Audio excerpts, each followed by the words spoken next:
a state of mind.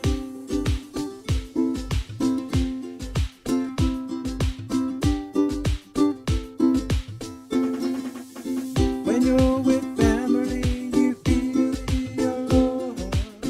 When you're with friends, you feel the aloha. When you're on the beach, the sun's your aloha. And it'll breathe the kiss of aloha. Aloha is a state of mind. Aloha is a state of mind. Aloha is a state of mind. Aloha is a state of mind. A state of mind. A state of mind.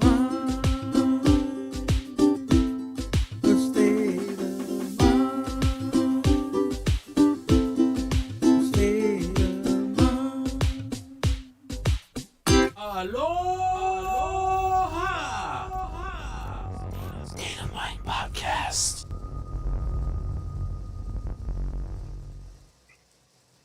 And I believe we are live. Yes, we are. Welcome out. It is the Aloha State of Mind Podcast. It is Tuesday, July 28, 2020. So you know what time it is. It is 9 p.m. Pacific Standard Time, 6 p.m. if you're listening in Hawaii. Everywhere else in the world, you do the conversion. Like I said, I'm not going to figure it out for you guys. It is the Aloha State of Mind Podcast with me, Marquise. And DJ Free. All right, it's a good day. How have you been doing back in Vegas? I think you've been there, what, a week or so already? Yeah, about a week already. Just getting situated again. Like, I haven't been here for 3 months, so I need toilet paper, I need this, I'm trying not to go out. I don't want to go out, especially in Vegas. Oh, I'm trying not to go out, but every day there's something. Either I gotta go pick up like graded books from the office, or I gotta drop off something to my friend, or I gotta go get supplies and eat food or whatever. But man, I just want to stay home. I want to relax, draw some stuff. But life continues, dude. It's already like almost the end of July. It's like half the year went by already. Yeah, summer's almost done. I know, dude. I mean, it's still hot as hell. It's still 110 degrees, but Yeah, it's been a crazy year, and I think like everything has just been it's supposed to be settling down, but it's I don't think it is. well, I think the reason why is because there's like in the beginning, like people are going crazy, and then like they're like, you know, oh, we're gonna everything kind of settling down. We're gonna open up some stuff, but they don't have a vaccine. They don't have a real health, you know, a way of taking care of people. So they're like, yeah, we're gonna open up everything. Let Florida go crazy. Let Arizona go nuts. Yeah, open up Vegas. And then now look, we're going back to it because, like, people just don't want to stay home, man. Right. The mask. I don't understand. Man, don't even get me into it, because I think it's a whole conspiracy theory thing, man. I have my own conspiracy theory on this whole thing. But, okay, so give me a little bit of your conspiracy theory, though. There's like a minute. One is, you see how we have that coin shortage? Yeah. And because they want all that digital currency. Why do they want digital currency? So they can regulate all the money. One, they can regulate all the money, because you can't hide cash. You can hide cash. Right. And if you can't use cash for anything, what do you got to use? You got to use digital currency that's run by... It's not going to be like what they call a blockchain that crypto uses. Mm-hmm. So it's going to be regulated by the government. So they're going to know all the money you have. And two, they don't have to print any more money. So that's a lower cost for them. Right. Not like money has any value anyways. And then two, you notice how it's going back into a phase one right when we're ending the freaking... the unemployment bonus, the $600 a month, where everybody gets nice and cozy with that money. Getting nice and cozy. Oh, this is comfortable. This chair's comfortable. I'm making money. I'm not even working. Then next thing you know, cut the line. You're not going to get nothing. And guess what? you don't go back to your job either because we're going back to phase one. Right. They wanted a two class. They wanted to be a two class freaking nation, rich and So you poor, want to get no rid of the middle middle? class. Yeah. Yeah, it's almost like a communist type. They don't want it to be capitalist anymore. That doesn't work for them. But anyways, I mean, honestly, that's a theory. That's a thing where it makes sense because of what's happening, but at the same time, you know, we don't really know because the government's so secretive of what they do and how they spend their money and how they treat their society. But you never know. I yeah, mean, like it makes sense though, because how are we gonna well, have a coin shortage when nobody's using, you know, nobody's going out, and all of a oh, sudden, oh, we don't have enough pennies. that's why because everyone has it and no one's really using the coins, and Right. that's why like they want to push the digital currency. My wife went to McDonald's the other day. They weren't accepting cash because they didn't have coins to give back change. Wow. Yeah, See, at McDonald's. I think. I mean, again, it's a conspiracy theory, but at the same time, there's some truth into like why it's happening. Um, Oh I mean, yeah, we the why gotta is just because people just can't stay home. You know what I mean? right. And the thing is, it doesn't help when you get everybody restless, and then all of a sudden you give the green light to everybody and they go oh, they go false alarm. Nope, just kidding. Now go back to fucking being a hermit again, and people are like Right. f that. I'm gonna go out. I don't care. I'm young. All these young kids, especially that's what they're preying on. All these millennials who want to go out and they can't keep it in their pants or whatever the case may be, and they're just gonna be I'm Superman. I'm invincible. Let me go out. I'm not gonna get sick. That's like an old person thing. It's killing people. Yada yada yada. And next thing you know, Well, like also wildfire. those they're like, oh, well, I've never known anybody personally that had the coronavirus, so I think it's just bullshit. I think the government's just. And then there's other people like, what are you talking about? My grandma just died. My uncle just died. My niece, my nephew just died. Like, so there's different points of view. But Yeah. so in Hawaii, Guy Hoggy getting Guy Hoggy getting a lot of flack again, uh, because there's supposed to have been Hurricane Douglas that was hitting, and they say it was gonna Right. go right over Hawaii, dude. Um, Mm-hmm. but and I'm gonna say this out there to everybody, all those stupid idiots that are praying that, oh man, I wish we had so at least something would happen. You guys are dumb. I'm glad that it didn't happen. I'm glad that it moved off and went into the ocean, because why would you want a hurricane to hit? You know what I mean? Like people are like, oh, because every time they say prepare for a hurricane and then it doesn't hit, we buy all this toilet paper, blah blah blah blah. Well, you got to be prepared. You know what I mean? Like, would Mm-hmm. you rather have it hit and kill 100,000 people like Hurricane Eva or Iniki or whatever? Like, Mm-hmm. I can't stand those people, dude. Like, oh, they're like, yeah. Man, this is getting real. starting, starting this podcast kind of deep, eh? But Yeah, you know, we're not showing aloha. I think we're doing the opposite right now. We're yeah. venting, but But that's what we do in Hawaii too. We vent. right, I'm gonna show some love right now. I'm glad that it moved away. I'm glad everybody's safe. I'm glad my mom, my cousin, my nephews, my friends and family are safe. So I'm gonna leave it at that. All right. Well, we'll move off. We'll move off that topic for now, and let's get it straight into the podcast because we do have an interview tonight. We almost forgot with the ranting and raving we were doing. We I know. almost forgot that we actually have a guest tonight, and Yay! I will let you do the honor of the introduction. The reason why I do these introductions like for the past couple of weeks is because Mm-hmm. these are literally like off my friends list. Like Mm-hmm. I think the last time you introduced somebody was Jalen Shelton, I don't know. and I it's don't know. because you and your wife found her. What was her name? How did you say your name? Huh? Jaylene? Ja- Jaylene? Yeah, I forget already. Jaylene? Shelton. But yeah, she was Yeah. a great interview, by the way. But the rest of them, I'm basically looking at my Facebook friends list, Are they like off? Are they off your Rolodex? my Facebook Rolodex. And then yeah, I But knew her since forever. anybody in Um, the chat put? I know people in the chat probably know what it is, but do people in the chat know what a Rolodex is, anyways? All by the way, I can't see the chat or anything, so I don't know who's there. Um, but yeah, right. okay, so our guest this week, um, he's been a really good friend of mine for a long time. We didn't grow up together, so it's actually going to be very um, interesting to see what his background is and how he grew up. And Right. he's been a business partner on a few things. Him and I did a lot of work together on a social group that we're going to get into later. Um, Okay. and I'm glad to have him on the show. Please welcome Jax Madrox. Yay!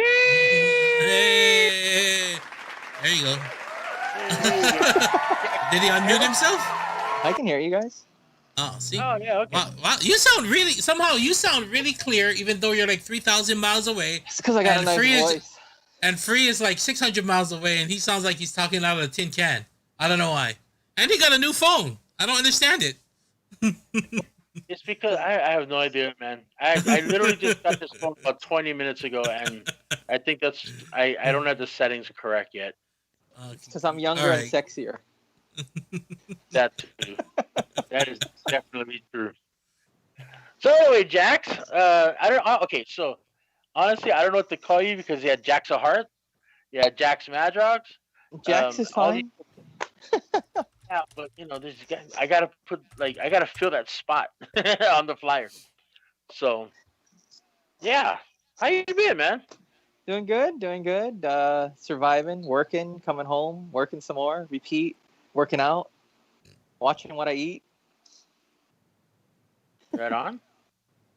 Mark, are you there? Can you But hear? wait, Oh, I'm just scanning through the chat, but to yeah. answer your question about the coins thing, there's actually, I saw a conspiracy theory that it's actually all a part of Trump's plan to get rid of the coins because it helps decentralize. You know how they say the 1% controls the banking?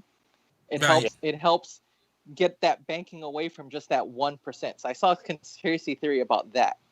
Right. But my conspiracy theory about the COVID is it's done by the New World Order so that we can get the techno virus into us so that they can track us wherever we go. And that's what the whole COVID thing is. I've been saving that for this show. I heard somebody talking about that, like saying like that's why they don't want to go any place where they scan you or something now with your temperature. It's all like some kind of conspiracy to. No, but I don't know. Once you get the virus, they can track you just based off of that. Right. I don't know. Oh, we'll get into that in a little bit. But first, being that you are the guest, we like to let people let them know my tongue is tied tonight. I'm on a ranting rave and my tongue is tied. But anyways, we like to let them know a little insight on where you're from, how you grew up, all that good stuff. From Hanabata Kid time to maybe the present time now. Just basically where you went to elementary. How was your childhood? Were you the class clown? Were you the president? Were you the bullier? Were you the bully? All that good stuff. I was well, let's see, my dad was in the military, and I was one of those kids that actually never moved. I lived in Hawaii my whole life. I grew up here, was born here. I was the kid that was picked on because I was fat. Went to elementary here, intermediate here, graduated from Aloha High School here. Yeah, I mean that's kind of like a general outline of it. We can break it down some more eventually. Well, I'm sure we'll get into that. Well, go by what school did you go to for middle school and all that? Middle school, I went to Aliamanu and Mauna Loa Inner, or I guess now it's Mauna Loa Middle, but back then it was intermediate. Intermediate, right? Yeah, and then I went to Mauna Loa High School, and I graduated with the class of '99, so I'm kind of old too, I guess. But I still act young. I say it's you're as old as you act or as old as you feel, and I feel young. Okay, there's a little bit of like um crinkling or whatever. Is that whose mic is that? Is anybody? I I heard feedback, so Yeah, so did I. Yeah, it shouldn't be mine. I had mine muted, but that's Uh, all right. Is it still good? Are we good? Are yeah, we good out it there, just sounds people? like it just sounded like somebody was like crinkling paper on the ground or something. Oh, okay. I don't. But I'm not anyway, sure what that is. That might be a YouTube issue. yeah, But we we'll just send a been quick talking. shout out. Let's scan through the room real quick and see who's in Monroe. Mitch is there. Quan. Who's Booma Star? oh Anybody know a Booma Star? that's Joel. Boom. That's Who's Joel? that's that's Joel. You've met him once, free at Jellies. He was Oh, yeah, yeah, oh yeah. in fact he was one of my groomsmen. Yeah, yeah, yeah. Dragon Ball guy. Dragon Ball. Yeah. I I gave everybody character socks of their favorite characters. Oh, and also got a shout out. DJ Rude Dog just locked it in right now. So what's up to DJ Rude Dog locking in the Aloha State of Mind podcast? So we're all good. We're locked in. Oh, Nutty DJ, my boy Anthony out there in Arizona, he got us locked in too. So it's all good. Right on. So Jax, in high school, like you said, you're picked on, when you're a small time kid. But in high school, I mean, you're a bigger guy, so I don't think anybody would pick on you in high school. Well, I mean, I hung out with the kids that we called ourselves. We were more of like the outcast kids, that kind of just stayed away from the popular kids. We got to hang out on the second floor before the second floor was banned, because now if you go to the school, I guess you're not supposed to hang out there. And we stayed away from the popular kids. We did our own thing. Well, I mean, I'm kind of glad that they banned the second floor, because if not, uh, I mean, we wouldn't have the story of Greg almost getting thrown over the second floor. So, our friend Nader, uh, yeah, I guess you guys had. What was the other guy's name? The big dude. Oh, Robert. Oh, he took. They got into it, and he took Greg's sticks and threw him over the fence on the side of the hill there. Oh my goodness! I'm sure they're still there to today. There was actually one guy. He was dared to jump off the second floor, and he jumped, and he hurt his ankle. And then security came by, and we're like, "Oh yeah, he just jumped off the second floor." And he was like, "No, don't tell nobody. Now my dad's gonna tell my psychiatrist." And they're like, we just looked at the people that dared him. We're like, "Did you know he had a psychiatrist?" And they're like, "No." So that's probably why they banned it, because kids doing stupid things. Right. So, in high school, you had a group of friends, and did some of them or a lot of them transfer into when you went into college? Only three of us, well, including myself, only three of us went to Leeward. Everybody else that graduated either didn't go to college and did their own thing. It's everybody kind of like breaks up after high school, but at least three of us went to Leeward.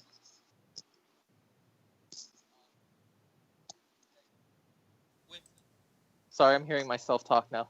Yeah, there's a little delay, so you gotta mute your YouTube. So, what was the three people that went to the college together?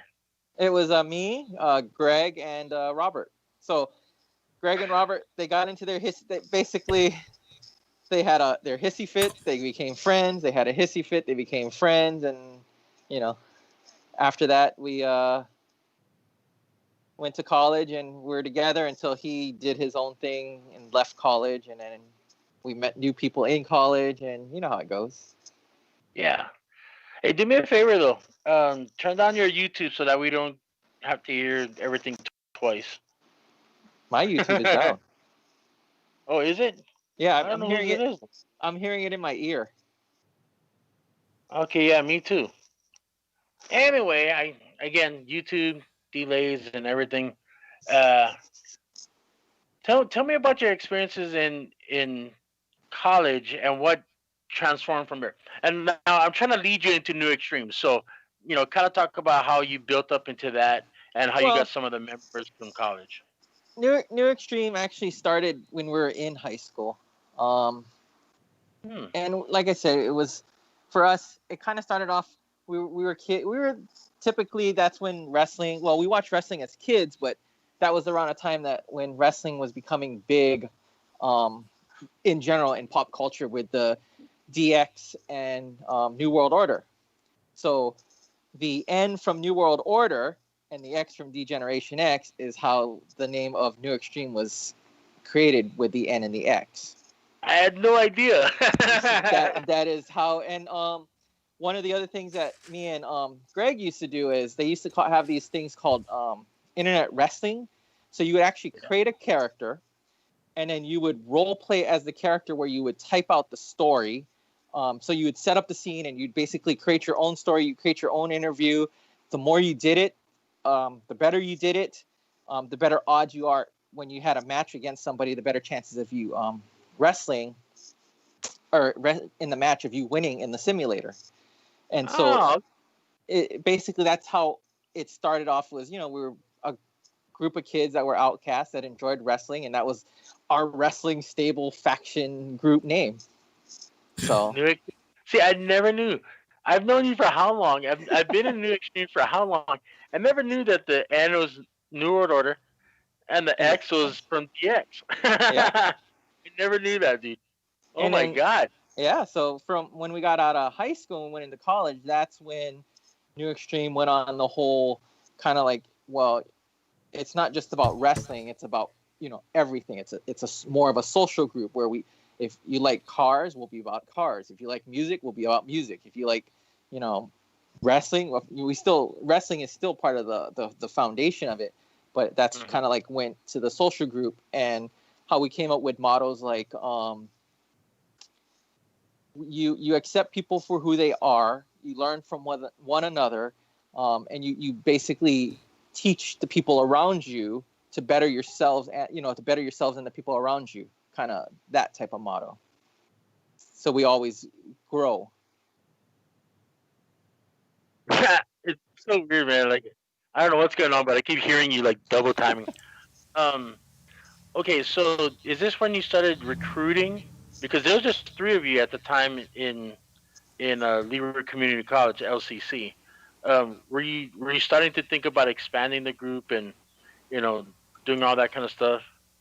So with three of us going to Leeward, we kept the group alive just between the three of us because whoever was left in high school, it was up to them if they wanted to continue it. Whoever else graduated, it was up to them on what they wanted to do. I mean, we always considered them all part of the group anyways, but the core part was at Leeward, and we ended up starting meeting more people at Leeward.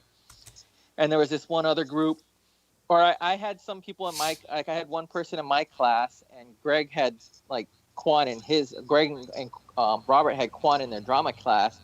And we started, meeting other people who they associated with, and we just ended up growing bigger. Basically we ended up becoming one group under New Extreme, I guess is the best way.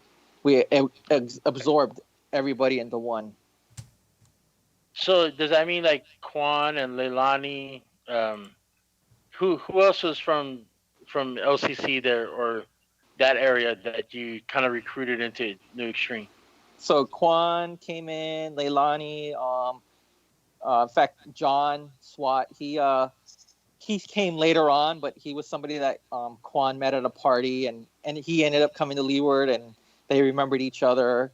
So he ended up coming into the fold. Kyoki was someone that I guess Quan I guess he met him at the gas station on his drive home, and they started hanging out. So he brought him to Leeward, and I mean, he never went to Leeward, but he brought him to Leeward to introduce him to us. And then, wow, there's so many people. There's people that was there that we kind of don't get to see very often anymore because, again, it's just like high school. You have those people that are only in your lives for a short stint, and then after then, or you have those ones that are in a little bit longer. So, well, the reason why I bring up New Extreme is because, of course, I'm a proud member.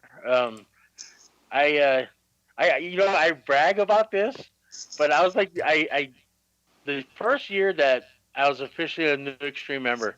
I got 3 awards, and so I hit the trifecta on the awards. I had a Rookie of the Year, I think Video of the Year, and something I forget. So Um, one of the two main awards that we have, because we used to do like the Grammys. So the two main ones we used to do was the most valuable, the MVP. We used to do the Rookie of the Year, which is their first year entries. And then the other awards were just kind of like stuff that we'd throw together based on what happened in the year. And I think it was a video where you and somebody did a video, so we were like, that was Video of the Year out of all the videos that were done. So yeah, those were the three. so I keep telling you, like I hit the trifecta every time.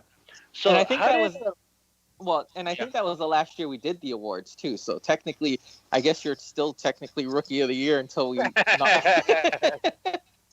get a new well, I one. mean, after that, I think Kim and Tiff came into it.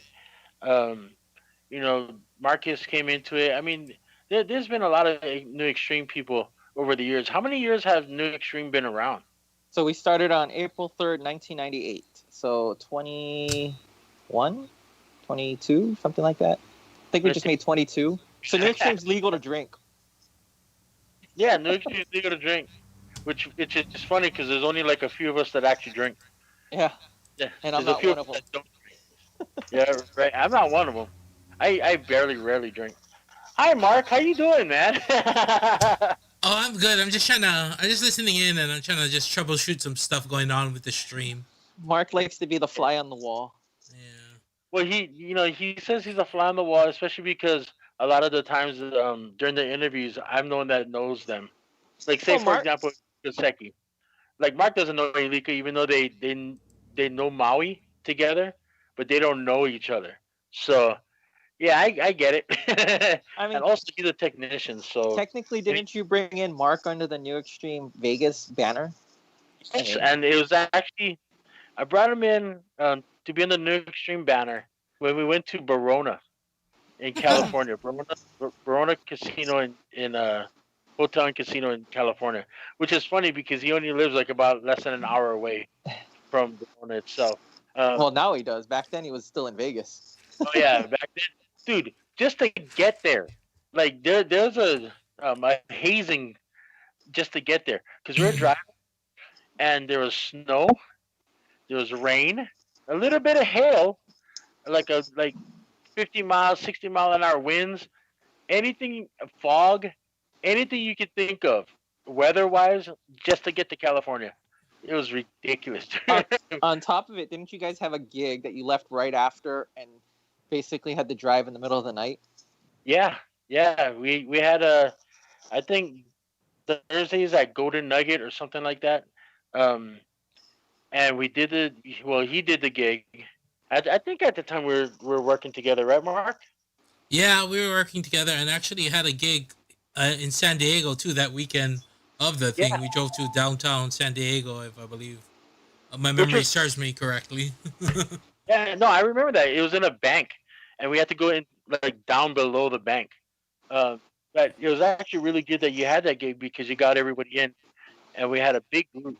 I mean, what was it called? The Great Aloha Run 7 or something like that. Oh yeah, so that was the third. I think it was the third year I did the Great Aloha Run. It was the year that you ended up not doing the Great Aloha Run because you just moved, and I think Travis just went to Japan, and we ended up winning after you guys left the team. And like, I think I did it 2 years in a row, and I'm like, man, they're never gonna win this. Just when I leave, you guys will hit the jackpot. Literally go to Verona Casino. I can tell you that day. So, me and Bryce were the last two to finish for the team, but we actually stopped at the bus stop because he had to get the rocks out of his shoes because this is the guy that doesn't tie his shoelaces and he walks, so he gets blisters all over the place. And Who, Bryce? yeah, Bryce. So, And I was sitting there and I'm thinking, man, I'm done. Like I was so tempted. I was ready to quit. And but Really? he was. Yeah, I was tired. I didn't train. I think I was sick for this one. oh, okay. And it was right after mile 7 at the bus stop. all you got to do is walk maybe like a block or two and then take the, that roundabout that goes into the stadium and then around the stadium. So it was less than a mile. Less than a mile, dude. And so I ended up getting up and we just started going. And I laugh about this because what I like to do when I start, I try to start behind everybody. And then when I finish, I try to like get in front of somebody because then technically my time will be faster. And so for this race, I actually did that where we were coming up to the finish line and I walked just a little bit faster to get like 3 steps in front of Bryce. So I ended up having a faster time than him, and I didn't have the slowest time that year for the team. And so, yeah. So after the run, we went upstairs, and I think I got ice from the trainers because I was hurting. I was so out of it. I was tired, and so I'm laying there and I'm half dazed, and they're like, okay, so we're gonna pick this is the year that they still had the 18 or 21 and up, and then the under 21. So they had the 2 drawings. And they said they were gonna do the under 21, the staycation. And so I'm like, okay, I'm gonna put my head back down and not listen. And then next thing I know, I hear, our group name, New Extreme, has as the pick, and I'm thinking, like, it didn't even register. Like, I'm half like tired. I'm knocked out, just and then they said it again. I'm like, and everybody's kind of looking at everybody, and I looked at him. I go, holy shit, that's our name.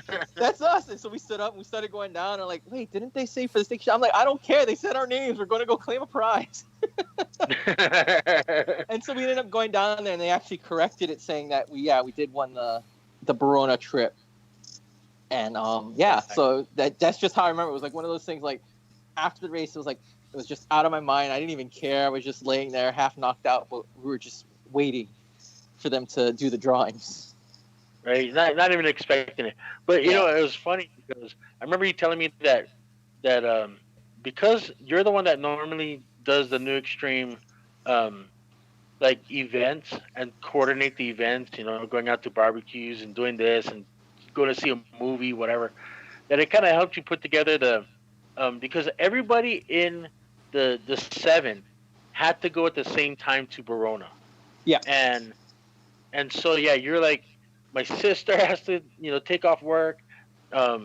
Kim and Bryce have to, do whatever, take off work and do this, do that, all this kind of stuff. And Quan, of course, works like 24/7.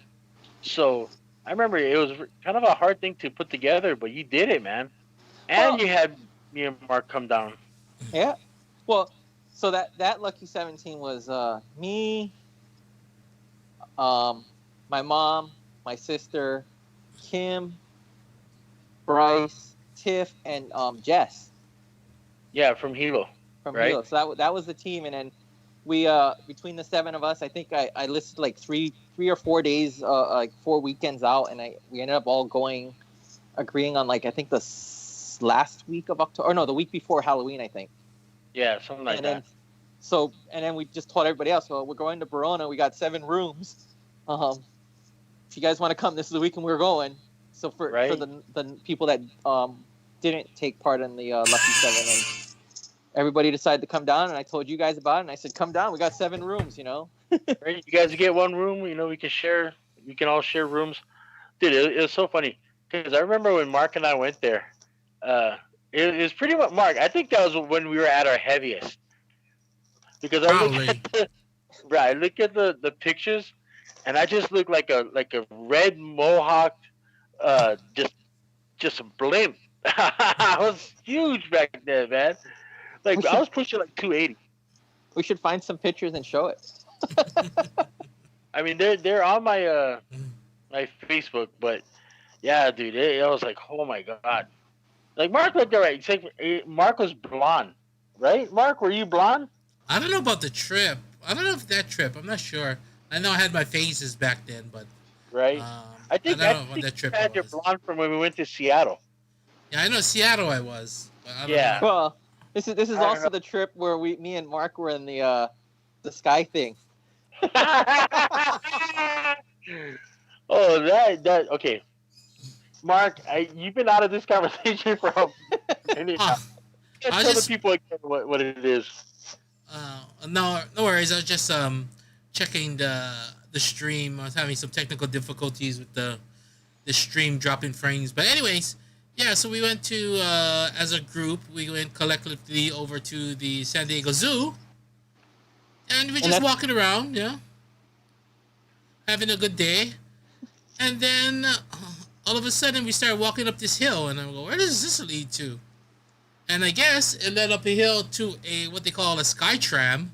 You know, those like kind of like a cable car in the sky. And so we start going, and like I don't like heights for nothing. Like I'm a big, I don't know what do they call it when you have a fear of heights? Fear of heights. It's some kind of phobic, I guess. I don't know. Heightophobia. Yeah, something like that. Whatever it is. Anyways, so we're walking up and we're standing in the line, and like at first I'm like, I don't even know about going on this thing because it's like hella high. You look from the ground and you look up and you're like, damn, that's high. Like for someone who's afraid of heights, it's high. First of all, that's it was a long walk back down. Yeah, that too. But I would have been glad to walk down. So I was already skeptical, one, of just going on that thing because it's high and I don't like heights.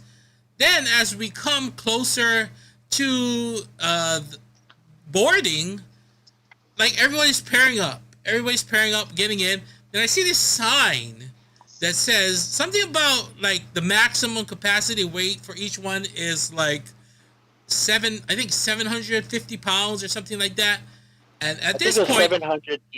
Yeah, 700 pounds. And at this point, I think it's only me and Jax. Like we're paired up together.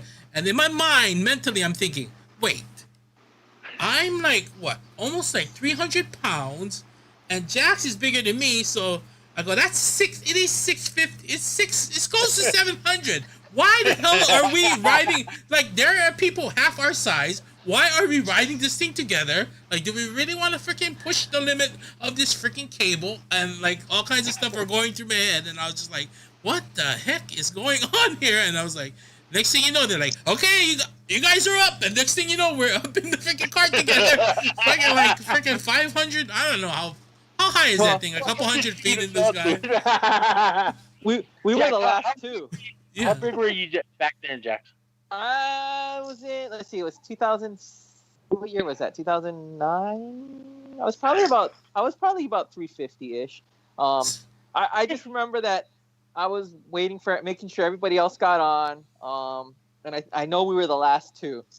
I wasn't worried. I can tell you that I wasn't worried. I could see Mark was worried, and I think I teased him a little bit of, hey, let's kind of shake this and wave to everybody. He's like, no. I'm like, I'm kidding. Let's just wave to the guys in front of us.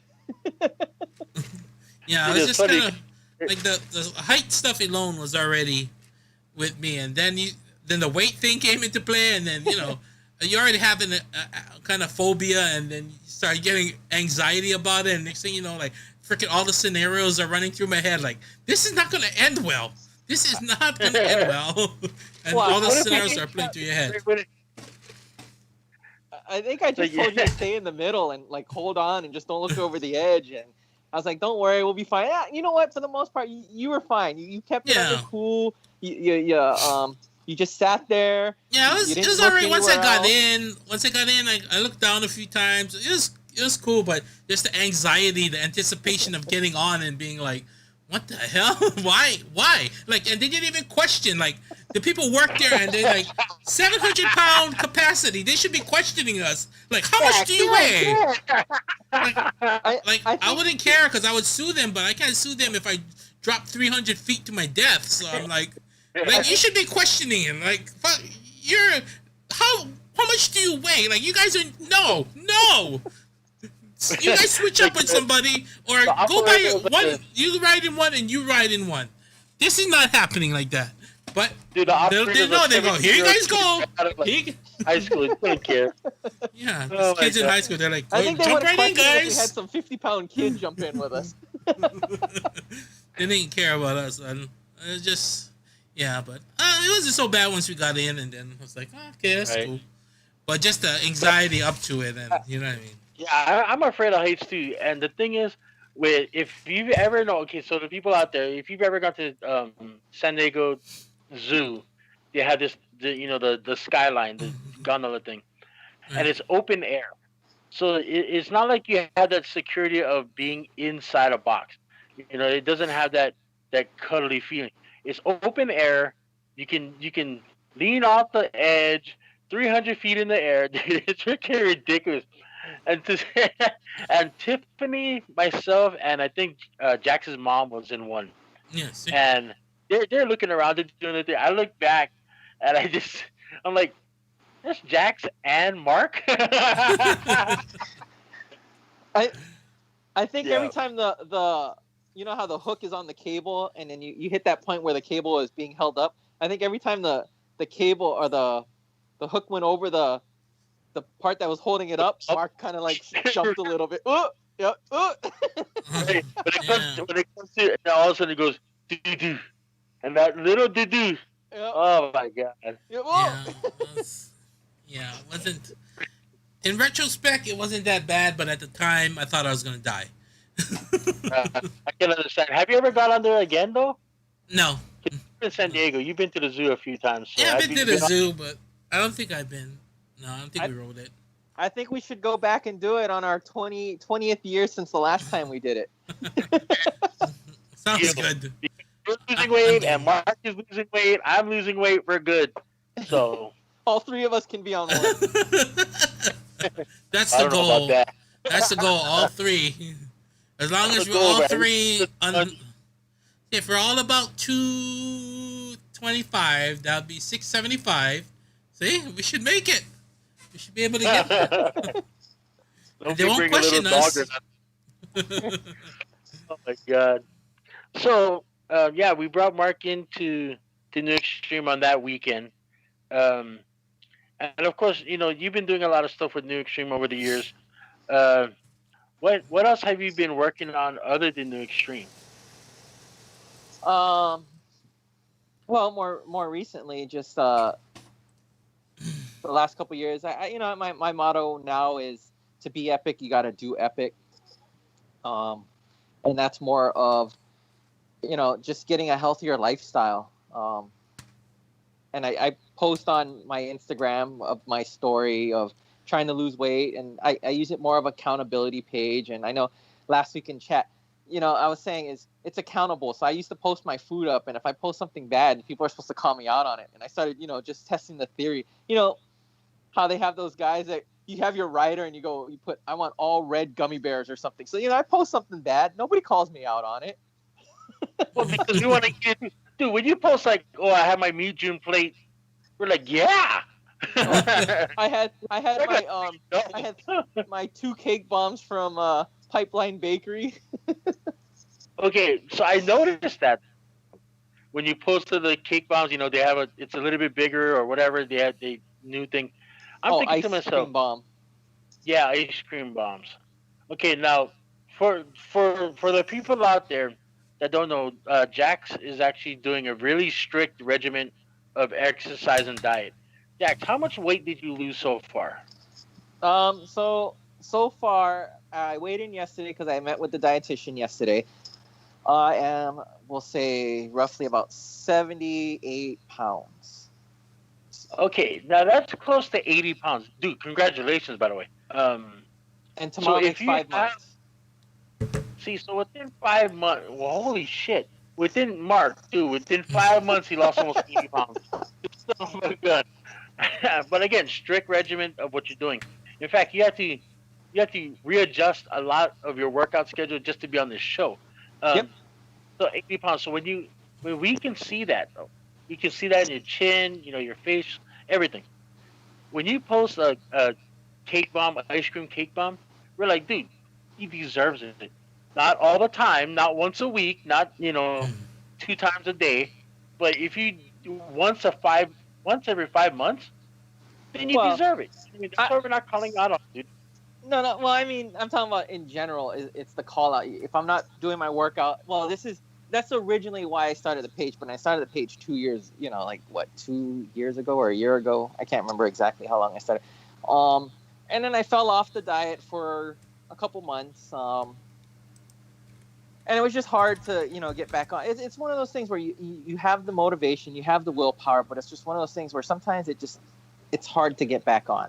And so actually back in February, I met with my doctor, and I guess HMSA has a thing that's called Weight Management 360, and it's covered by my medical. So I said, hell, why not just do it? I got to meet with this person. I got to track my food. It holds me accountable, which is basically what I was looking for. So when I went there, everything they kind of taught was majority of everything I was kind of already doing or I did previously. It was just kind of like getting back on the lifestyle train. And so on February 29th, that's my weight was like 377. I forget, that's basically what I use as my starting weight, 377 pounds.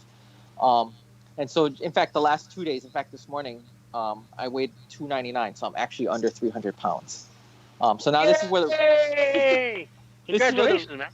this is where the real challenge comes in, because every time I usually hit this area, this is kind of like that plateau moment of where I kind of fall off the train. So now this is where the work really begins. So that last 5 months that I did was just all, prepping to get to this point. And this is actually the fastest I think I've lost weight. So the dietitian has me on a regimen of doing 80 to 115 grams of protein a day and 30 to 45 grams of carbs a day. And the goal is to stay under, I guess, 100 total fats, that's not really regulated. It's the protein and carbs that are regulated. So I do that. And then my workout, I usually do DDP yoga Monday, Wednesday, Friday. And because of the whole coronavirus, judo is technically, we don't do it because, we don't want to get nobody sick. We don't want to get sick ourselves.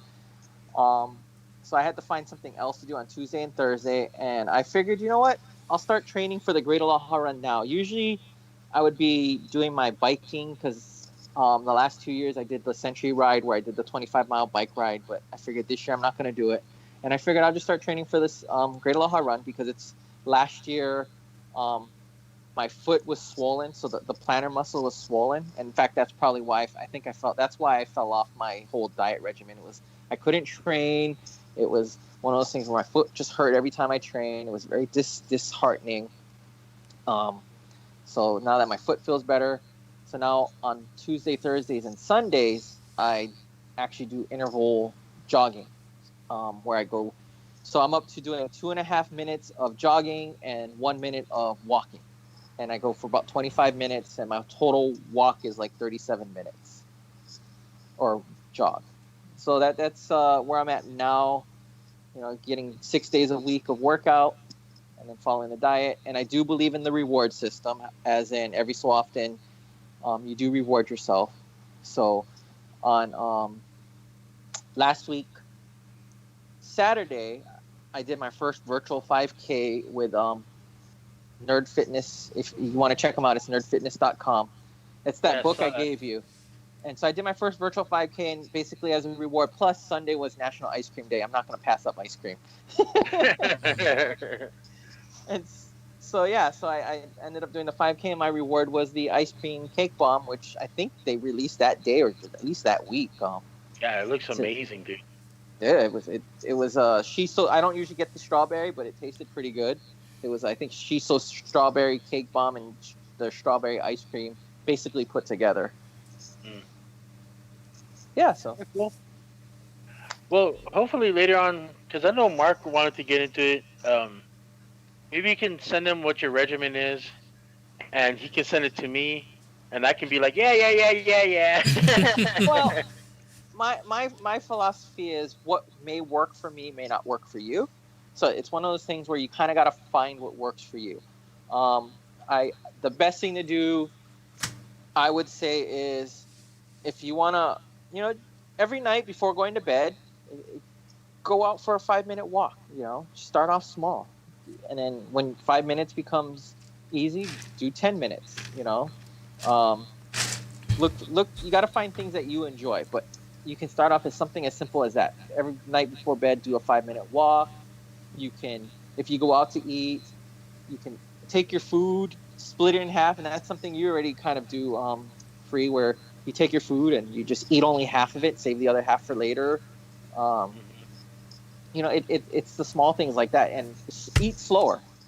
That's another thing you can do, and drink Slower. a lot of water, because sometimes you may think you're hungry, but if you drink water, then that urge of hunger goes away.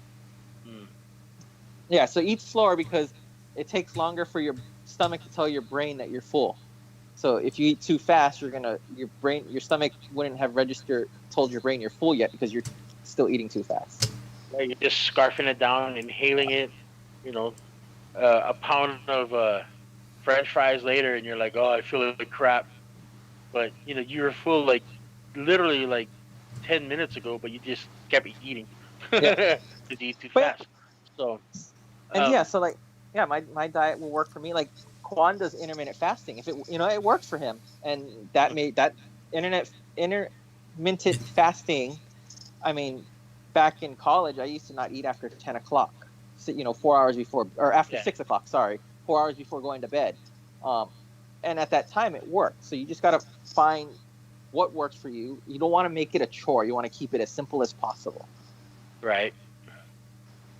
Well, again, congratulations, man! Like 80 pounds, like almost 80 pounds in 5 months, and it's not like you did anything like lap band or anything like that. You're doing it the healthy way, where it's changing your lifestyle, it's changing everything. You haven't eaten rice in so long. Like I don't remember the last time you ate like real rice because I you just haven't done it. I mean, I eat it once in a while, but I don't have that craving like I used to. Where um, I tried giving it up before, and I used to get these weird hiccups, and I swear it was from not eating rice. Like, and then I ended up getting to a point where I think I did the Kaiser. It's a Kaiser 10-day diet where you got to eat like these things for 3 days. You can't change it, you can't sub it. It's breakfast, lunch, and dinner. And I think I did it twice. And after that, that whole rice craving was just gone. And I started trying to eat more healthier, more or less processed food, more actual real food. Um, and then yeah, so I mean, I eat rice every so often, once in a while now, but it's not like where I have to eat it with breakfast, lunch, and dinner, or I just eat rice and saimin. I mean, come on, that's the worst. Carb with carb. It's funny though. Like whenever I go to Hawaii, we go to like Korean barbecues and all that. Like you and Stacy, um, you always get the plate with no rice, so you can add more of the sides. And One extra because you eat yeah. vegetables, yeah. So I was like, damn, dude, but I can't do that. I can't do the veggies. I'm like Mark. I'm like, nah, I don't like. So sometimes I feel they give you a little bit of extra meat too. Like if Yeah, you when get you like don't. when you don't do the rice, because it's like they put the barbecue chicken in and it doesn't look as filled. And I feel like they throw on an extra barbecue chicken also. I mean, I could be wrong, but you know. Or I mean, then again, like that rice, you're just replacing um, that rice with chicken. So I mean, it works out, Yeah. and you get more chicken. So More chicken, more vegetables. okay, all right. Again, I'm kind of going through the motions here, but because like Mark really, I mean, you guys know each other and all that, but you and I have done so much things together. Like for example, LFDF Comics. Mm-hmm. When I started that, oh man, when did I start that? When I started that, when I first moved to Las Vegas, um, I knew that sooner or later I wanted to go back to Hawaii, and I needed somebody that was smart enough, that had charisma, that could talk to people without making them feel like that they're being sold a car. Um, and I knew that I needed something like that. And I was like, well, Quan is good, but he's very busy. Um, he's got his own life to live and all that kind of stuff. But at the same time, he's not nerdy like us. You know what I mean? Like you and I, we play Hero Clicks before I left. We every week we go down on Wednesday and pick up new comics. We talk to all the guys at other rounds and all that. So you're already kind of embedded into the comic industry in Hawaii. And then you and I started doing LFDF comics when I started doing events. in Hawaii. Um, tell us about your experiences in that, and if you still like doing it. um, you know, I figured I would give a helping hand, and like you said, you had, I think the first year for Free Comic Book Day that you did, you were actually supposed to do the comic and expo thing that was Ala Moana, the collectors. Can't even think of the. Francisco. So, Yeah. and I remember you were like, oh, you were thinking if there was anything else you can do, and I think that's when I ended up going to Loretta. I remember before they even moved to the new store, we had no idea who Charlie and Loretta was. We've always heard the name Charlie, but we had no idea who they were. And suddenly, when they moved to the new store, it's like, oh, there's a face to the name. Mm-hmm. And I think originally I talked to I think it was Kyle I actually talked to. Yeah, about Kyle it. was still there as the general manager. Yes, So. I think I talked to him originally about it, and he said, it's a good idea, but and he kind of gave the yeah, bring it up to them. You never know. I mean, it was one of those things where at the time I think he didn't think they would at least purchase your airfare, because again, it's a new store. They're trying to save money but I was like, well, he's gonna already be here, and so that's where he was like, bring it up to him. You never know what's the worst they could do is say no, right? Right.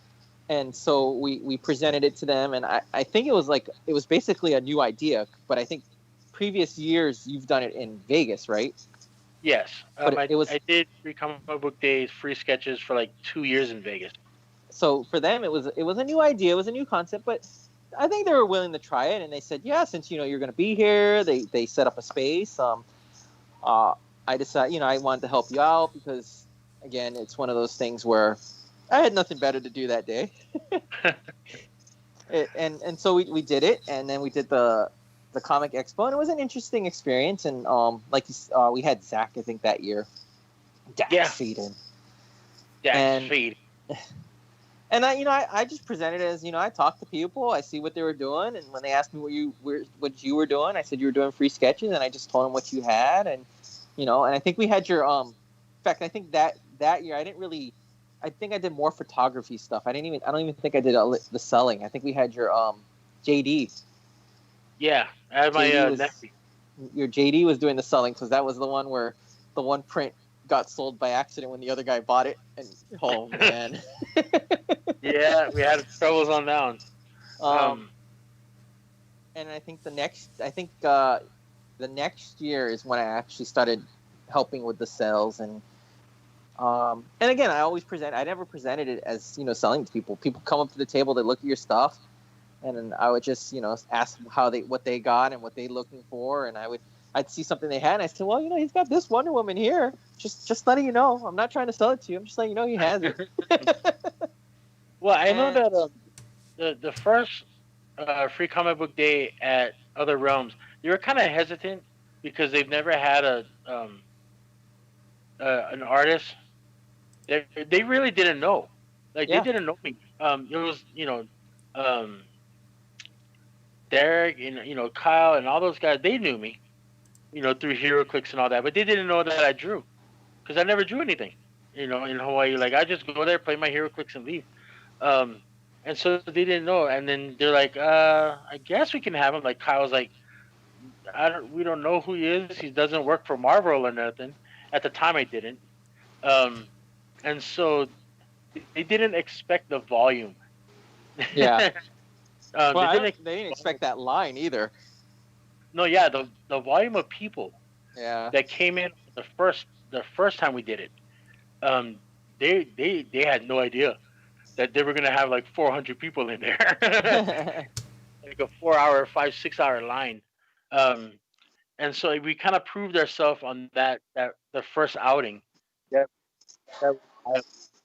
and it also set up a new trend, because after that they started bringing in other artists, and right. So which great, because that's what I started in Vegas, doing the free sketches and then getting all the other artists in Vegas to do it. Yeah. Okay. So, like again, in our headphones, we're hearing ourselves talk, like a 20-minute delay or a 20-second delay. But yeah, so you're already involved in the, like, say for example, like you knew people in other realms, because of HeroClix and comic collecting. Um, did you like getting into the industry side of it, where you got to set up and break down and go to conventions and Um, all these other events? I mean, I think the other reason I mean it's an interesting aspect to get into. Again, at that time I didn't do anything other than help you with your selling and setting up, breaking down. Uh, and I think even with the first con, the first amazing con, to me I looked at it this way. I went to Kauai Con and I'd go, and after 2 hours I'd be bored. It's like, okay, we can go. I've seen everything. Where is if I'm actually there helping you with the selling and everything, it gives me a reason to be there, to actually be at the cons more, or even like Free Comic Book Day. I would go in if it was just going there to pick up. I'd pick up, be there for an hour, and then leave. Where it gave me a reason to be there the whole time, to see everybody, to chit chat with the people that are coming and going, and so I enjoyed that because it's you get to see the people that you haven't seen in years, and you get to catch up for the short stint that they're there. Right. You get to meet new people. You get to see what's going on throughout the day of the different artworks that especially when other artists were there. You get to see the different artworks that the other artists bring in, especially like DK from Big Island. Yeah. Yeah. That's usually our DJ. Yeah, so that's the only time I get to see his work is at those events that we're at the same events, and and that's where I get to pick up his like I think I picked up his 2 X-Men prints that go side by side or something. Yeah. No, those are nice. You put in a lot of work. It gives me the opportunity to see what other people do, whereas if I just went in as a fan, kind of look around after 2 hours, it's like, okay, I feel like I've seen everything, because you're doing the quick look, but you end up missing a lot. So yeah, so I guess in that sense, I like it about that, where I get to work and meet people at the table to share interest with the people that come by, but then I also get to go out and look around, and then when I get bored, I get to come back to the table, and you got a place to sit. You got to re-meet the people again. Well, how does it feel? Like I've actually asked this question to other artists and other people in the industry. How does it feel going from being a fan to knowing that you, like, for example, guys like Merritt Michaels or Rob Liefeld or all these kind of things, you get to know some of the artists, like John J. Murakami, Roy Chang, Sam Campos. You get to meet and actually know the artist that does the comics. Like, how does it feel now that you're in the industry, that people know your name, and they're like, "Oh, hey, what's up, Jax?" Instead of like, "Hey, how's it going? You want to take a look at my $10 prints?" Instead of that, it's more on a personal level now. I think on the difference there, for one thing, I think the difference is if you're going in as a fan, their main objective is the hustle. They want to sell their work. Yeah.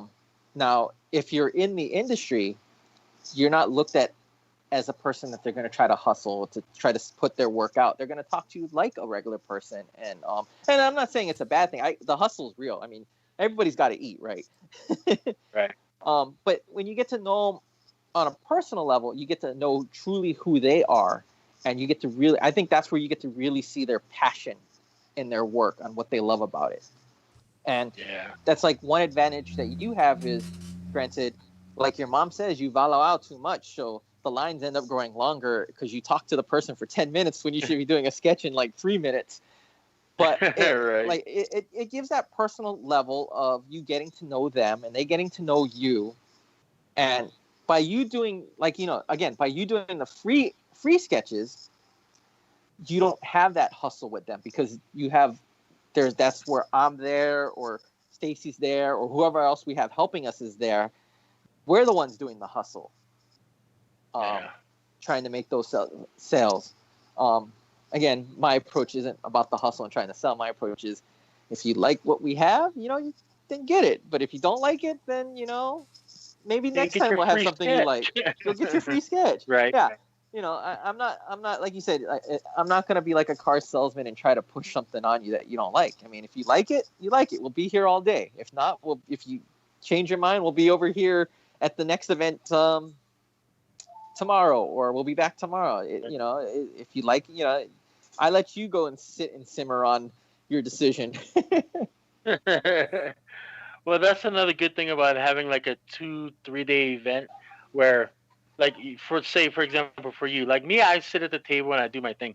But for you, you get to actually talk to people, at different tables and everything, and they might not come to to our table, um, but it gives you time to go to their table and see what they got.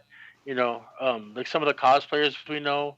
I mean, they got new cosplays every time they go out or whatever. So I think being a part of the industry makes it a lot more fun because you get to see behind the curtain.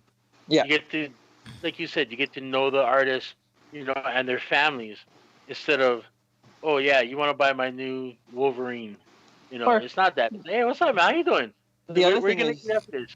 the other thing is you get to go in early and you get to stay in later. So that's right. it's like as soon as the show starts, everybody puts on their mask, and it's like, I gotta sell this, I gotta sell that, and then when the show's over, everybody takes off their mask. Hey, how's it going? So how'd you guys do? What's up? Where you guys gonna go grind? Right, dude. And before it was like, oh, we're gonna go to Liki Like. I can't, Mark. I honestly, I miss that place. I haven't gone there forever. I miss that place. But so yeah, Mark, how are we doing on time? We're good. Like an hour. We're an hour in. Okay.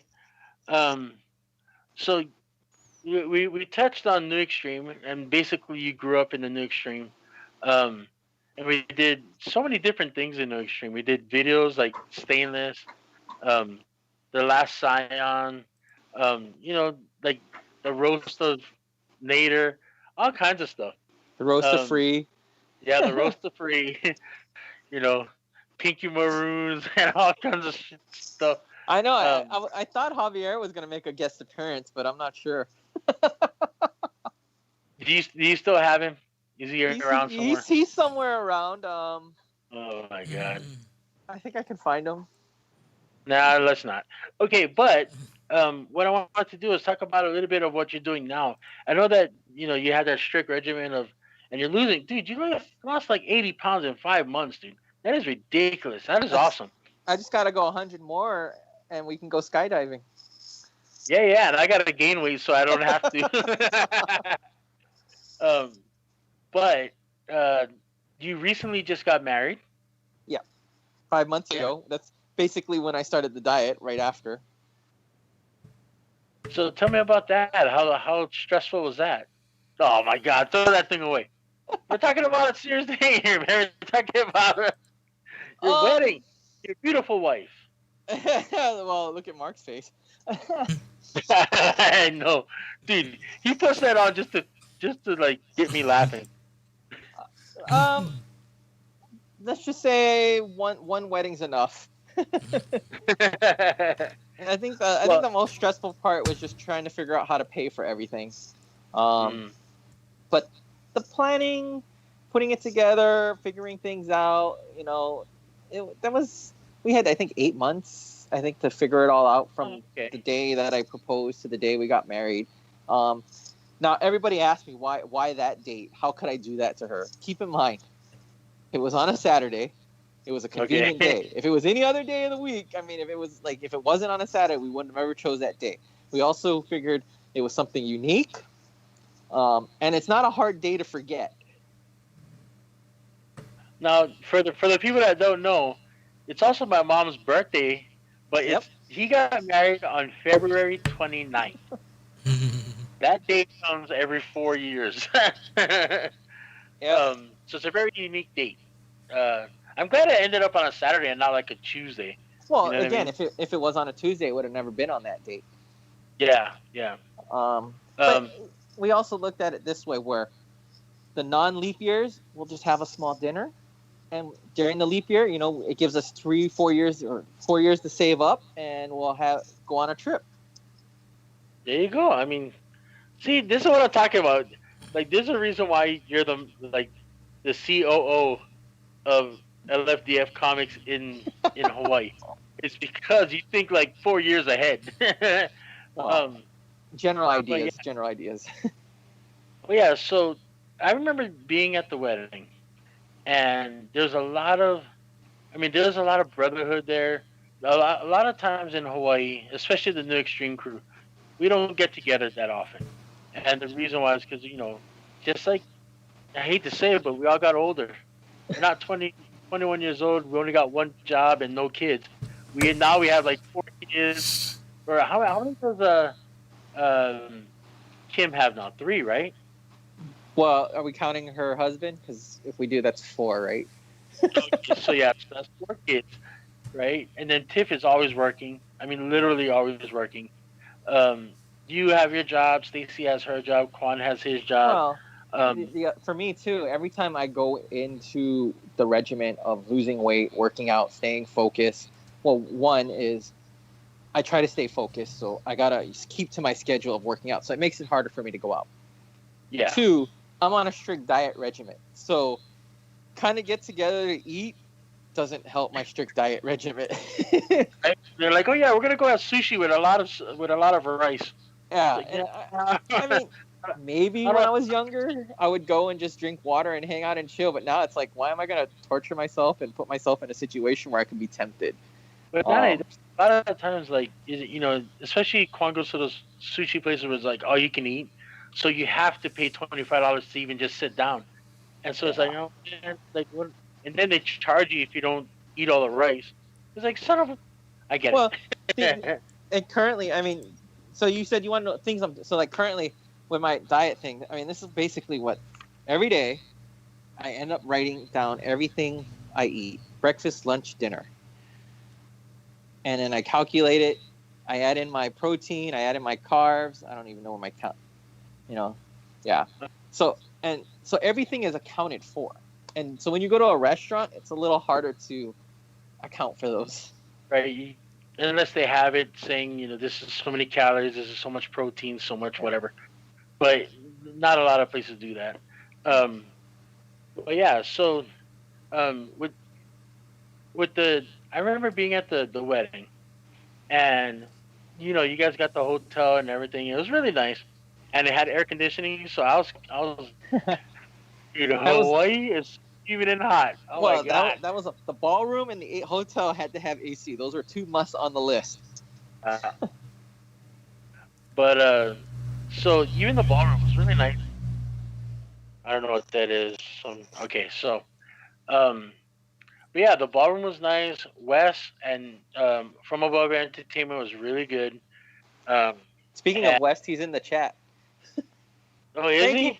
Thank you, Wes, for doing the entertainment. Everybody loved it. I had people that actually said they were going to hit you up for their events.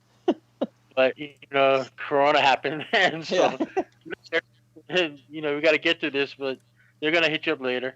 But yeah, it was a really nice, like, you know how my mom is.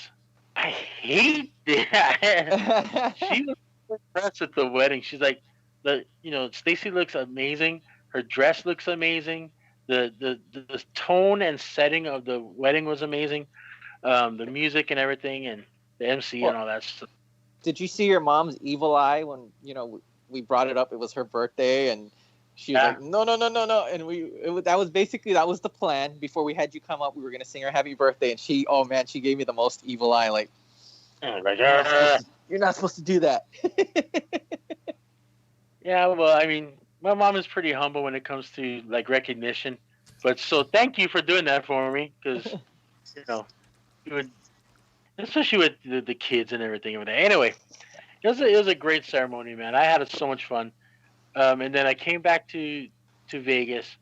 2 days later, I had to go out to San Diego to do San Diego Comic Festival, which is a great little show put on by the original creators of San Diego Comic Con. And then ended up at Mark's house. Hi, Mark. Hey. Ended up at Mark's house. And then 3 months later, I was stuck in Mark's house. Dude, California didn't want to let me go. It was like a demon holding onto my ankle. I thought you moved there. Dude, okay, so technically my car is registered in California under my name and under Mark's residence. So I'm a resident of California, technically. But okay, I'm gonna let you talk to Mark for a minute. I'm gonna use the restroom. I'll be right back. Oh, it's been too long. I, I know. I'm just listening. I'm just monitoring the stream, doing the tech thing and whatnot, and just listening. You guys chat it up, so I'm good.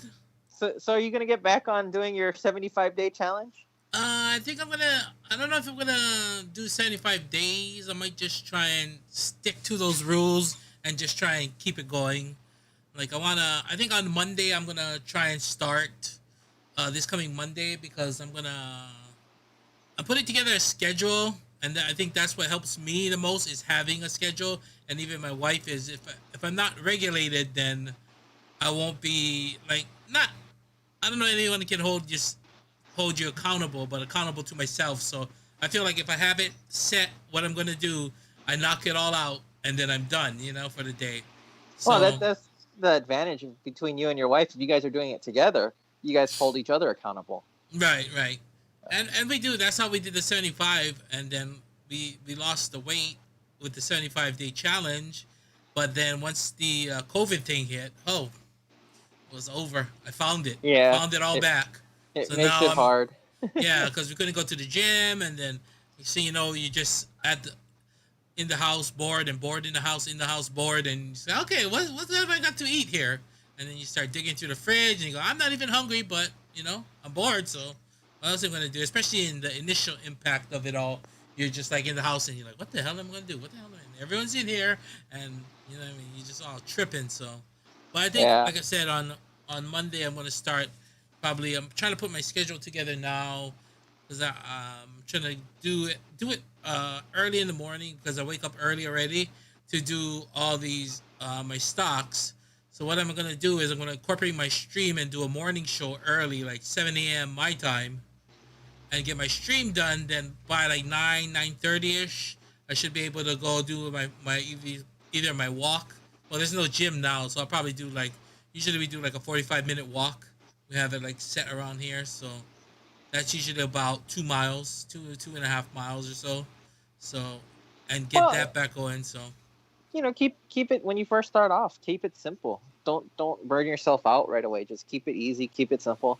Maybe instead of jumping into 45 minutes, start off with like a 15-minute walk. And then work your way up to 45 minutes because you don't want to go gung ho crazy. That's what everybody. The problem is everyone goes gung ho crazy, and then you kind of burn yourself out. So yeah, you just want to start simple. There are body weight workouts you can do. I mean, I get it. There's the gym. Like when judo stopped, I did Insanity for like 3 weeks on the Tuesday Thursdays, and I was like, oh, my body can't handle this anymore. And that's where I switched from doing the Insanity on Tuesday Thursdays, and I decided to just do like the interval jog run walking Right. thing. And that was, I started off simple where I think it started off where you do 30-second jog, 2-minute walk. I think that's where I started off on the interval. And then the next week it kind of went up to a minute jog, 2-minute or a minute and a half walk. And like I said, now I'm up to doing 2.5-minute interval jogging, and then I got a minute walk. So you work on it. You make it easier and easier. You slowly progress your way up, and you don't want to burn yourself out. yeah, for sure. And then I think I was watching some kind of podcast, and that's what the guy said is like all these guys who train MMA, they do like such hard workouts and they burn themselves out. And he just said, forget what the saying he had. Something I forget. I'll think of it later. But just basically that if you work out like an hour, you know what I mean, or like an hour, 7 days or 6 days a week, that's 6 hours, or you're gonna work out freaking 3 hours, you know what I mean, a week one time, you're gonna get way more workout in the long run, and you're gonna see more results. So yeah, or start off like that was the one thing. Like when Free told me he was gonna do the 75-day challenge, 2 workouts a day, like my thing is rest is just as important as working out. yeah. And that thing doesn't give you any rest days, and I'm like, man, that's killer on the bodies, because if you don't let your body rest, the theory is you work out, you do the work, and your body will actually, because you're always tearing and rebuilding those muscles, right? Right. And so you won't see your progress. But if you actually then take a few days of rest and then say you go lift weights, then that's when you're like, oh wow, I can lift 5-10 pounds heavier than I used to lift, because you actually let the body fully heal. Right. That's what they say. You're supposed to work out the muscles and then give it like a day or two before you do like the same, like chest or whatever. Yeah. Arms. And So I think start, and the easy part comes down to like you don't have to start off doing 6 days a week. Start off by doing maybe two or 3 days a week. Start off with 30 minutes instead of an hour, and and then work your way up. That's what I was thinking. Like they said you should do these three days a week, and I think the thing the guy said was consistency over intensity. Yeah, because you don't need an intense workout, but you need consistent. And not back to back. 3 days a week, but not back to back. Yeah. So I think that's what I'll start with. But like 45-minute walk isn't like so hard, on my body. So that's like 30 minutes probably be a good starting point, and then from there just kind of work it. Yeah, the whole 75-day was just more like of a mental thing than it was just supposed to kickstart everything into like a regulated thing, but then that's COVID happened. That's a long kickstart. It was, but it was just kind of like a almost like to prove to yourself you can do it. You know what I mean? More than anything, I think. And it wasn't so hard. It was like a diet you choose, and the exercise was you choose. It didn't have to be like, oh, super intense workout. You could just be like, okay, I'll walk, you know what I mean, for this amount of time, or I'll just wait, like move in the pool or something. It wasn't where it had to be like, yeah, you got to do like all these weights and slam it and blah, blah, blah. So it was at your own discretion of what your body can handle. But it was just more of no excuses, you know what I mean? Basically, it's like no matter what, you got to do it. I did like that part where it told you guys to read a book, 10 pages of a book. So I actually took that concept and started reading before bed. And I just finished the book I was reading. I just finished. It was actually Life is a Joke. And it gives 100 jokes. And every joke, and it has the punchline of the joke, and it goes beyond the joke. So it's supposed to be one of those, you read the joke, and then you take away, you learn something to help improve your life. And so I just actually finished that book. Oh, sounds interesting. Don't mind me. There's just like a big ass spider just crawling on my desk right now. So, oh boy. I just wanted to see where it went. I was trying to smash it, but it ran away. That's California for you, I tell you. They're full of spiders. Could be worse. Could be Arizona with tarantulas. Yeah. Welcome back, Free. Hi. It's actually a very interesting conversation. Like the whole time. I'm sorry, Mark. I know I was the one talking the whole time. But yeah, I'm sitting here listening to your conversation now. Oh no, we're just chopping it about that. I think, Wes in the chat said, baby steps, and he put lizard. So not a spider, but it was a lizard. I mean, not a lizard, it was a spider. So. Yeah, it's kind of a intense thing, but yeah, much props to you for doing what you do, and like to be able to maintain. That's my thing, is always go on these things and I lose the weight and then I don't maintain it. So it's more of that's why they say it's kind of lifestyle change over a diet. So don't look at it as a diet. Look at it as a lifestyle change. Like, even I have friends that go, oh yeah, I'm gonna have my cheat meal today, and I'm like, why is it a cheat meal? Why can't it be a reward meal? When you say cheat, it's like you're done something wrong. Right. It's like more of you're rewarding yourself. It's all how perspective, I guess, how you look at things. So yeah, you look at it as a reward instead of like you're doing something wrong, and then so it's all good. So hopefully I can get all that set up. I'm trying to put it all together before Monday, and just kind of, like I said, for me, I have to have that like a schedule. Otherwise, I'm not gonna maintain it for some reason. I can't just be like, okay, yeah, I'm gonna do it, and then something's gonna come up, and I'm like, But if I have a set schedule, I'll be like, okay, I'll do it, and then I'll get the other stuff done after. Well, let me know. I'll hold you accountable. I support you in reaching those lifestyle changes, just like I support Free and his lifestyle changes of not supposed to smoke. Yeah, and dude. lose I mean, and lose nah, weight. I'm glad that you brought that up. Because ever since Mark, now I lived at Mark's house for almost 3 months, and ask him. There's only one time that I really, well, there's two times that I smoked cigarettes. It's when Gertrude got destroyed, right? Because that's a stressful 4 o'clock in the morning thing, and it was early on in the process. And then when my car broke down in the middle of nowhere, and I was stressed out on that. Other than that, because his family doesn't smoke at all, I haven't had a cigarette. And even when I came back to Vegas, I haven't had a cigarette. So I basically quit smoking, except for I don't say that because, to be honest, if I want to have a cigarette, I'm gonna have one. I'm an Yeah. adult, I can quit, but I just don't feel the need to, you know. I mean, So that's what you've always said. You don't feel the need to. You just do it. Just whatever. Like Yeah. after an event, after a stressful con event, you'll go home and have one before going upstairs, but you won't have any other time. right, like even like during the day or whatever.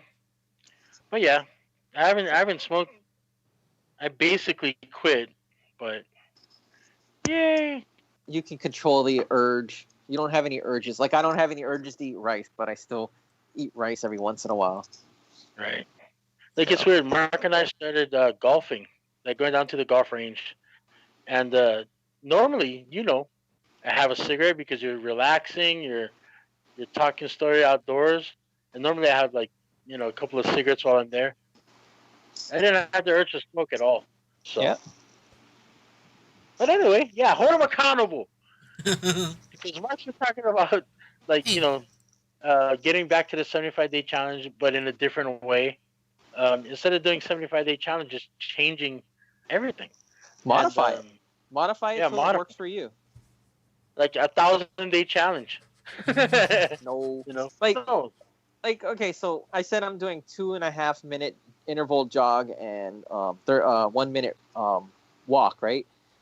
Well, the interval running schedule that I'm doing, technically I should be doing a 5-minute jog and a 2-minute walk. But I'm like, okay, I'm going from 2 minutes to 5 minutes. That's kind of a big jump. So I modified it to splitting it in half to gradually get to the 5 minutes. So, I'm stretching out the training plan that I'm doing. So I'm still progressing, but I'm going at it at a slower rate because I know I don't want to burn myself out trying to do 5 minutes struggling and then be like, why the hell am I putting myself through this?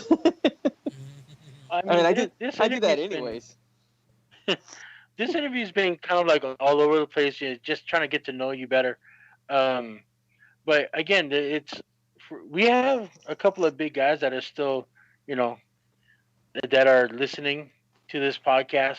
I mean, Wes is not one of them, but there's a few that are big guys, and and even the ones that aren't that big, they still want to lose weight. They still want to maintain the weight that they have. So just to hear you lose 70 pounds in 5 months, and how disciplined you are, even though there's so much good food in Hawaii. I think that like it can still, this interview can still help other people get to that point too. It's not about just losing weight. It's just about being healthier. Like I recommend yoga. It doesn't matter what kind of yoga. Any stretching, yoga or stretching. I totally recommend it. You should. Everybody, you should do that in your workout routine on your exercise days because it's going to help your body. You're going to stretch. So the stretching and yoga will help your body recover faster or help reduce you from getting injured. And if the more flexible you are, the better you feel, the better you can move, and it keeps your body feeling younger because if you're not moving, you're not stretching, your joints it's like an oil. It loses that lubrication and everything gets tight, and then suddenly, you're trying to pick up a 50-pound bag of rice because you got to carry it in the house, but you're not limber or loose, and you're like struggling, and you throw out your back, and so I totally recommend the yoga. There you go. Well, I know that you do DDP yoga, which if you go online, I mean, there's so many people that like literally couldn't walk. Scott Hall and all those guys, they changed their lives with DDP yoga. So we went to Georgia and actually went to the studio. That was actually pretty cool, man. Like I know I drove around a little bit just to get my own, uh, what is it called? Like just quiet time to myself. Yeah. But yeah, the actual studio is pretty badass, dude. This- The studio was cool. I'm glad I could say that we went there and we got the Steve. Steve gave us a tour. This DDP's business partner. He gave us a tour of the studio. And you know, you see it on you do the DVDs and you see the studio. But now we do the work and we can say we were there. We were standing right there. That road trip was pretty intense. It was pretty epic. Do epic, be epic. You know what I mean? Yeah. That road trip took us from Las Vegas to San Diego. From San Diego back. No, that one took us from Vegas through Arizona, Tennessee. Not sorry, Vegas, Arizona, Texas, Oklahoma, Tennessee. Did it go through New Mexico? On the way back, I think we went through New Mexico. Oh, okay. Yeah, Georgia, Alabama, Georgia, and then we stayed there for a couple of days. In fact, we were there for Thanksgiving. Then we went down to Florida to watch the Florida State game, and that's when we came back. Where we went to like Louisiana, Texas again, New Mexico, and all along that southern. I think Mississippi was in there too. Yeah, I think so too. Arkansas. Dude, I mean, okay, so that's a pretty epic southern route. I remember going there, and on the way back, you're like, if we drive through the night, we can end up in Arizona to see Grandma. Yeah, I'm like, yeah, dude, totally. Let's get monsters and go nuts. I think we ended up driving 24 hours straight, but it just didn't feel like that because the sun was always at our, you know, the. I think we started off at night, and then the sun was there, and then we basically ended up the sun ended up chasing us to, you know, set. So we ended up, you know, because we were reducing time zones, so we ended up driving 24 hours back total. Yeah, so I mean, and she was so nice when it's like we're literally watching her getting out of the van. She's like, where are you? Well, where were you? Like, we're sitting outside your house. Sitting outside your house, turn around. And so there's a puppy in the street. Really nice. But yeah, that was an epic journey, man. Mark, what kind of time we got, Mark? 2.5 or minute and a half, hour and a half. Yeah, we have an hour. Yeah, hour, half hour, 35. Well, I'm tired and I have some drawings that I have to do. And I got to do my yoga workout. Oh yeah. Right, you got to do yoga. Like, literally, I'm doing like 3 commission, like what you call that, sketch cover commissions. I'm doing a Dark Phoenix / Pele design for Jax the Color and for his friend. I have like 3 other designs I got to do, and my friend David Garcia, he wants me to do trading cards for him, so I got like 8 of those that I have to do. I am busier than like, it's funny when I do my my shows. I get busy because of the shows, like my, you know, doing the Comic Cons. But now that I'm not doing Comic Cons, people are like asking me like for commissions. I'm like, okay, yeah, I'll take it on, and it gives me time because now I don't have to meet them at WonderCon or, you know, whatever. Like San Diego, normally San Diego, they're like, oh yeah, can we meet up and get my commission at San Diego? So now it gives me only like 2 weeks to finish everything. Now I could take on a commission, do the work, and do like the best I can without having the pressure of like, okay, I only got 1 week to do this. So, yeah, that's a good thing for me. Yeah. Staying busy, that's always good. A donkey. What's that? Donkey. Are you ready? Yeah, I am. Oh, I'm damn ready. Oh, I've been ready. What are we doing? Our traditional, what do we do for... Oh, I didn't know you... My truck backing up. No, that's... that's... dump truck. That's my house. But anyways, yep, huh? Before you get to that. Okay. I was like, it's so funny because Mark's house is on like one of the busiest you will ever see, and everybody just flies through that thing and get into accidents all the time. Now that's why Gertrude got hit. Um, but the next door neighbor after that they like cemented their front lawn to park another car to get everything off the street, but they still park on the street, and then they just got into another accident. Didn't they just get into another accident? Was that? Car? Didn't they just get somebody just hit the car again or their trailer Oh yeah, someone rear-ended the trailer again. What is that again? noise? Is that my house or is that someone else's house? The backup. That's yours. No, it's my house. Oh, Somebody's okay. parking their van. I thought it was mine. I couldn't tell the difference, so I was just wondering. I was gonna Yeah. close my garage if it was mine, but But yeah, no, it's like it's so weird. Like once that happened, mhm. I'm never parking on that street again. I'll park like 2 blocks down if I have to, like on a No. side. Um, because like where Mark lives, there's like a little. You go forward and then you have to kind of do like a little. Um, I get what is it called? Like a little swipe to the left, um, in order to not just go straight into the car. And so people are so stupid over there. They're going 65 miles an hour in like a and like it's a 45-mile-an-hour um, speed limit in a residential. I was like, oh my god, 45 miles an hour. That's like a highway in Hawaii. They're So just not paying attention, huh? yeah, no, they're ridiculous over there. And so yeah, and then sometimes they like the his neighbors would park like their trailer kind of close to like how to Mark gets out of his house. So I'm like, how are you gonna do that, dude? It's a very dangerous area to park your car. Anyway, I just have to say that before we get into this. Okay, Mark. You ready for me Okay, now? Rocket Raccoon. Okay. Okay, Rocket- All right. Before we let you off the hook, I want to thank you for being a part of the podcast. We appreciate that. But something we always gotta do to all our guests before we let them go is a tradition, a part of the show we like to call Try Answer Fast Kind. You know, this is my third time doing it, right? Yeah, so you should be a pro. You should be a pro at this. No problem whatsoever. For those who may have not tuned in, definitely what it is, we're going to ask you 10, well, Free's going to ask you 10 rapid fire questions. You just ask the questions as fast as you can, and that is it. And up for grabs today, absolutely nothing.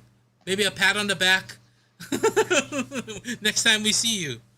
But Self high five. yeah. Oh well. Wait, you've done this elbow twice bump already? maybe. Yeah, once was when you were here, and the Wednesday or the show before my wedding, Right. and then That's the show that you were supposed to have Jayla on, where I guess something happened, you guys couldn't have that show, you postponed it. You ended up Skyping me in, and I Yeah. and Stacy both did it. Oh yeah. Is Stacy there with you, by the way? She is probably in the other room. Okay, well, tell her I said hi. I saw her in the chat a little bit. Yeah, I she's in the forgot chat. about that one. Okay, before we get into it, I just have to say this. One of the coolest things about your wedding was the Purple Heart. I've never seen it in person, and because of her, and I got to see that. So that was amazing. Now you got to see one Anyway. up close. I've never seen one in person, dude. Seriously. Like, I have all military family, but I don't know. I just never thought to ask. Oh, Okay, she says hi. Getting back to it. See, we get distracted as Hawaii people. Okay, so Ansa, fast kind. Are you ready, Jax? Let's do it. Okay, number one. Would you rather poop at Bellows Beach in the water or swim to Chinaman's hat? Well, since you famously pooped at Bellows before, I say swim the Chinaman's hat. Okay, if you could have sex with one WWE wrestler without getting busted, it's basically a gimme. Who would it be? Does it have to be current, or can it be no be- longer? AJ Lee. Steel. AJ Lee. AJ Lee? Really? I thought you would go Trish Stratus, but okay, AJ Lee. Okay, out of these three things, what would you rather do? Skydive, bungee, or swim with sharks? Skydive. Okay. Would you eat a barbecued alligator, a raw eel, or a whole ostrich egg? I'll try a whole ostrich egg. Like just go get. Go for it. I'll boil it and all and just go for it. Dude, it's like a 5-pound egg. Okay. Who would win? You with a samurai sword or 1,000 raccoons? See what happened to the raccoon head? Who would win? You with a samurai sword or 1,000 rabid raccoons? The rabid raccoons. I mean, those things are nuts. You could just keep swinging, man. You know what I mean? Yeah, but it only takes one to bite you and you get rabies and die. Right. Okay. Would you rather watch a porno with your parents or have dinner in public naked with your wife? The dinner naked in public. So both of you got to be naked at like Ruth's Chris or something. Yep, I'm not watching no porno with the parents. I could just see your mom bite them in the ding ding already. Okay. Number 7. If you could go back in time, what 3 stocks would you invest in? Apple. Oh boy, I'm trying to blank. Oh, Tesla. Tesla, good one. And oh gosh, I can't even think of what another good one was. I'm drawing a blank. I'll say Microsoft. Microsoft. Okay, that's good. Me, I would personally go with Amazon, dude. Like, I mean, that's crazy money. Oh, or I mean, now I'm getting it. Like Google, Facebook. Right? But at the same time, like you're like, well, either all of these would make me a millionaire, so I don't care. Yeah. Okay. What would you rather have, Seinfeld or Friends? You know, I actually never watched either show. You had to watch one from front to back, all 10-year episodes, 10 years. Which one would you rather watch, Seinfeld or Friends? Probably Seinfeld. Okay. No soup for you. What's your favorite Hawaiian band or artist of all time? Rada Ease. Good one. All right. And for our final question, and it's tradition, who looks stink? Like, who do you think, like, if you see them in person, that they just, like, have that body odor smell, that who would look stink? Are you ready? Yep. Okay. Mother of Dragons. Mother of Dragon in Game of Thrones, she would look Yeah. stink because they didn't shower. In a shower.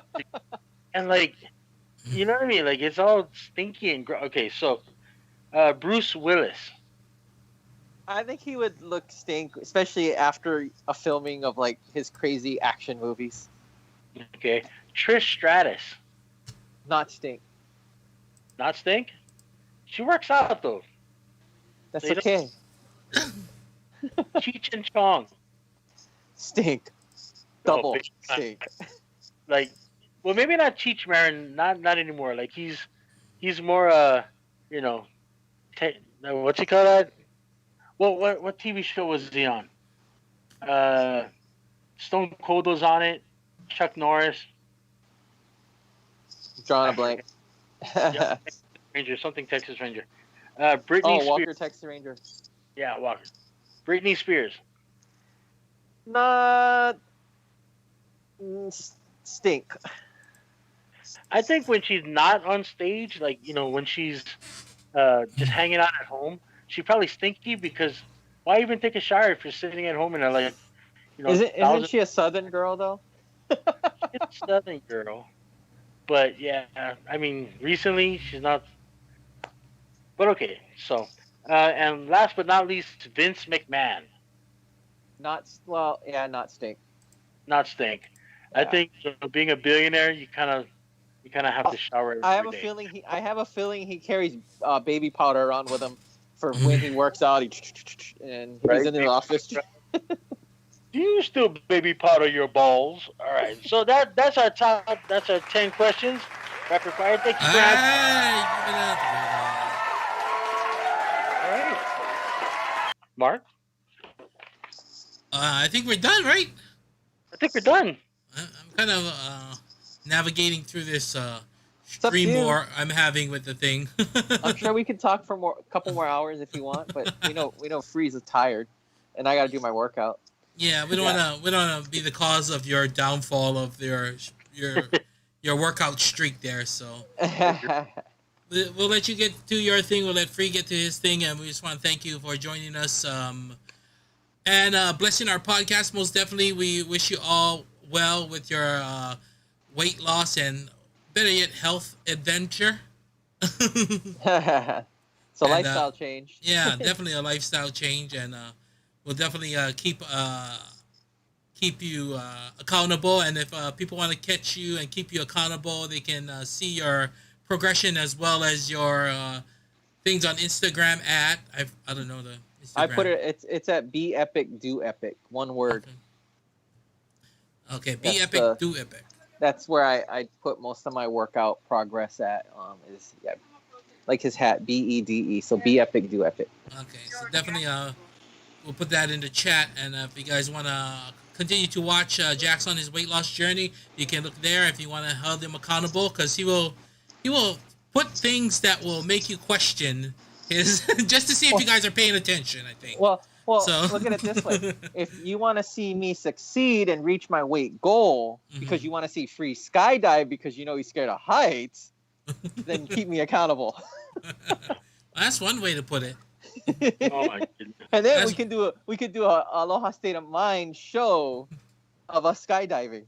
Yep, and I'll be on the ground watching you guys cheering you on. Hey, You gotta come up in the plane with us because you gotta push Free out the door in case he chickens out. I wouldn't even be in that. I wouldn't even be in the plane. You parked me getting our meet June place, just chilling, waiting for you to come home. So, but again, Jack, I want to thank you for taking the time out. I know that you have your workout schedule and everything, and again, newlywed, 5 months is pretty new. So Stacy, thank you for being a part of LFDF2. Without you two, there's literally nothing I can do in Hawaii without the support of you two. And I love you both. Again, thank you, Jax, for doing this.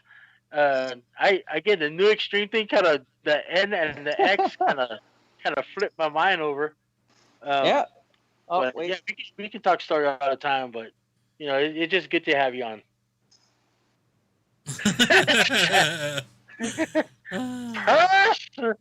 Purse?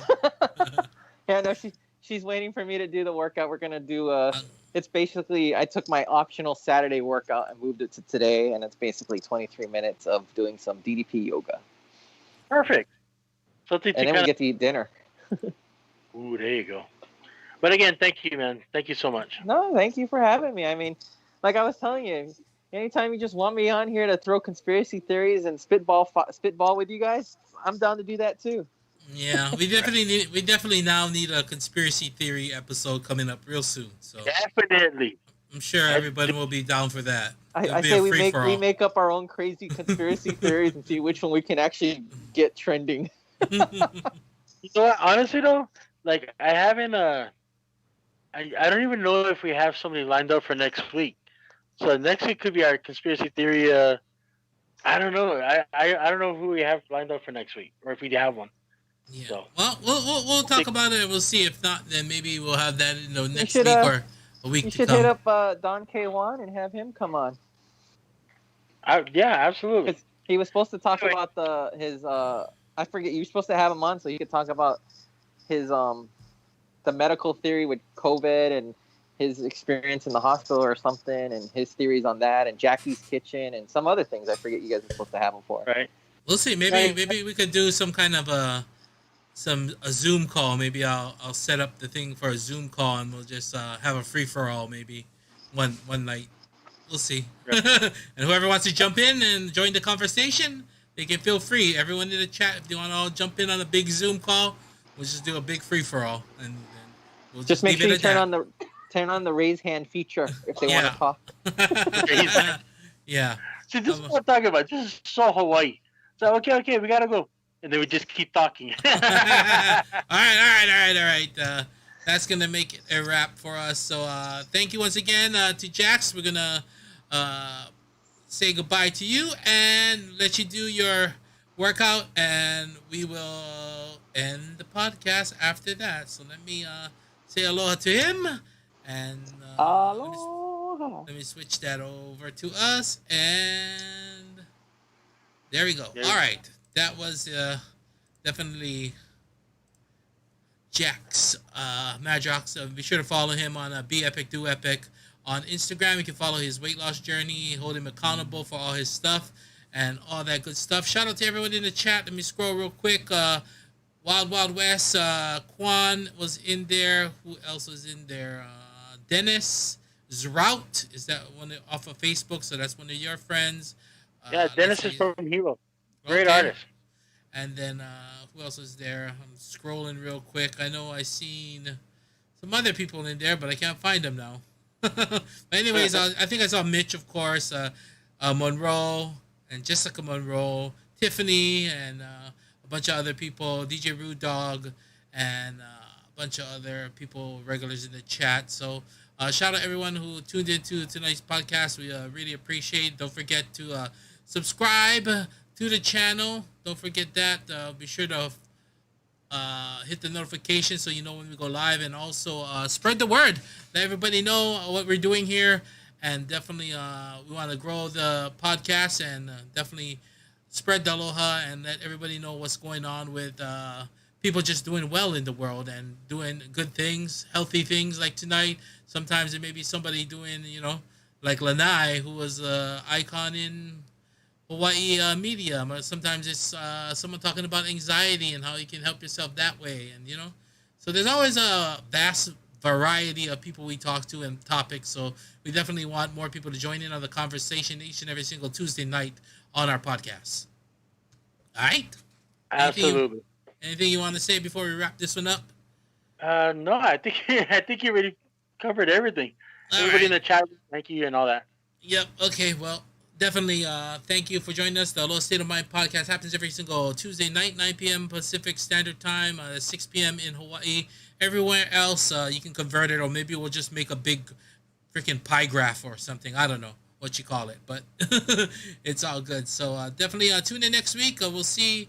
We're working on some guests, or we might have that free-for-all conspiracy theory forum, or I don't know. You just got to keep looking. I forgot Instagram, Facebook, and what else we got? YouTube, all State of Mind podcast. You can search us, find us. If you have any questions, definitely hit us up that way. All right? Right. All right. Till then, we just wanted you guys to remind you to do something good for somebody you know. Do something better for someone you don't know. And stay safe. And definitely we'll see you next time. Till then, we have to say...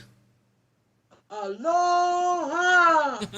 You guys have a great week. We'll see you guys next Tuesday.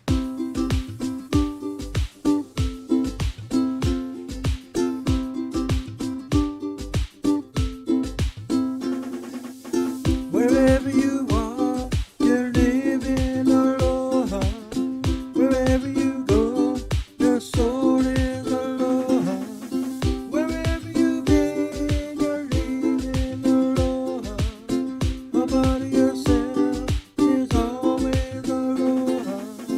Aloha is a state of mind.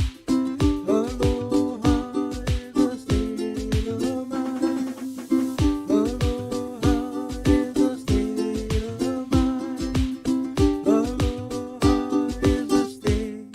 Stay